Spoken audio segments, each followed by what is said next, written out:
Hey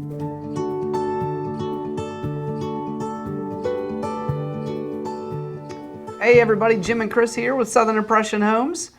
Jim, you've been getting a lot of phone calls about this. A lot of phone calls on this one. the Biden tax, the Biden mortgage tax. Biden mortgage tax. So your phone has been ringing off the hook. I know you've been doing a lot of research on this. Can you explain to everybody what this is and what's going on here? Yeah, this is quite interesting. Again, I didn't even see this was coming until someone forwarded me the article.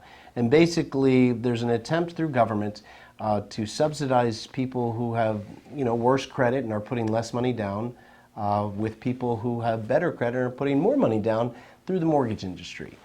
So basically, what they're predicting is, let's say you take out a $400,000 mortgage, there's going to be $40 added on average to your mortgage payment each month to help subsidize people who are putting less money down and are higher risk and have worse credit. Now, I just want to start by saying this is not a political post, but it's something that is affecting the real estate investment market. So Chris and I felt we need to talk about it. We don't agree with it, but we have our own opinions on this. And our opinion, just looking at historical data, is this. This is the type of example of when the government might want to step in with good intention and doesn't usually work out. And what we see happen, like we did through the inflationary effect, which we all just lived through quite substantially, that a amount like this, $40, that can add to your cash flow. But we feel that we're going to see this passed along to the people they're wanting to avoid, and that's actually the tenants in our property. And I don't know how you feel about that, if that's what you're seeing. But anytime we see government step in to try to fix something, normally it ends up getting put upon the people they're trying to avoid.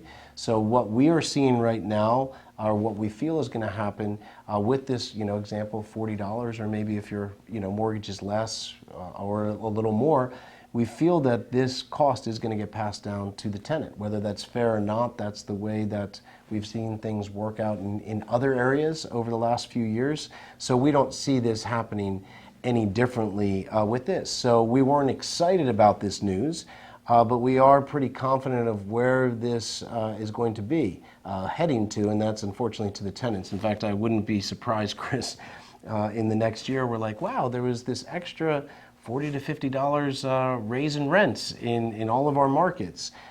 Because we've seen things like this happen before. I was in California years ago when they tried to do this, and sure enough, it actually ended up with the governor being impeached and Arnold Schwarzenegger taking over, just to age myself a little in my investing career.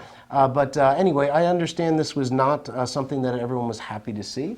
But I do know that if history repeats itself, especially in real estate investing terms, I do believe that this type of extra fee that we see monthly is going to get passed along to the tenant. And then, as it's been pointed out to me, this might not be a long-term thing. A new administration comes in a few years, this can be repealed. So we're just looking at it on a very prudent level, that it's not going to stop our investing career or take away our portfolio gains. We do think that this is going to end up getting passed on to the tenant. And usually when things don't work, they don't last very long from one administration to the next. So I don't think this is something that you need to over worry about, but it's something that you do want to be aware of. I don't know if you have anything to add. Well, I was going to ask you a couple questions because you've been researching this a lot. Does that, does it go into effect on commercial loans? Does it go into effect on only FHA loans, or is it all loans? As far as I know, this is for all loans that are going to be Fannie and Freddie. I don't know how they'd be able to monitor that on private portfolio loans, but everything Fannie and Freddie is going to be included. And all I've seen on this right now is residential, because with commercial, there's not, people with challenged credit and low down getting into a commercial property. Gotcha. It's just for residential. So it is for residential. And as far as I know, it's for Fannie and Freddie, which is most of what all of you are getting loans through.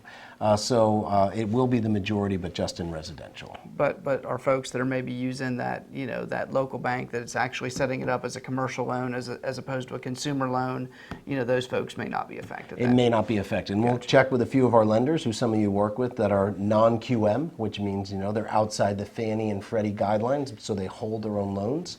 I would find it hard for them to be able to pursue that, actually. But for Fannie and Freddie, this is where you get a government-backed loan.